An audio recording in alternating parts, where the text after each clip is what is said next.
en les lisant, en les étudiant, en se questionnant, en parlant avec des amis, on se met automatiquement dans un champ christique pour être assisté.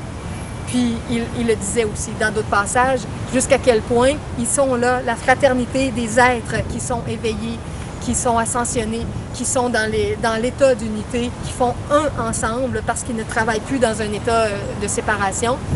Comment ils sont tous là pour nous assister? Si on les accueille, si on les invite, si on les appelle, si on essaie de mettre en pratique leur enseignement. Donc, c'est à nous, comme de se faire une certaine forme de discipline avec des choses qu'on peut lire, des choses qu'on peut méditer, certaines pratiques qu'on peut faire, certaines discussions qu'on peut avoir pour se souvenir toujours plus du cœur du message et de l'avoir de plus en plus présent à travers nos activités et de se sentir accompagné parce que quand ils écrivent, les présences spirituelles, quand ils écrivent ces livres-là, ils nous rappellent qu'ils sont là avec nous et d'avoir le sentiment de marcher, mais de ne pas marcher seul. Comme j'ai dit tantôt, quand Jésus parlait dans un autre livre de ses voyages qui l'ont préparé à sa vie publique, et il savait qu'il ne voyageait pas seul, qu'il était accompagné, qu'il était guidé. C'est tout un autre état intérieur que de se croire complètement abandonné.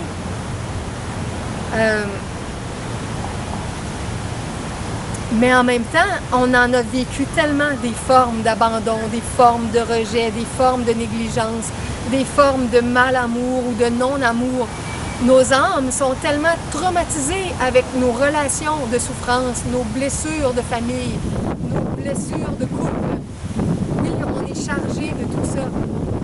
Mais si on est toujours en train de penser à notre passé blessé, blessant, puis qu'on ressasse et on revient dans ça tout le temps, on ne fait pas de place au nouveau pour le nouveau. Là, on pourrait être davantage accompagné.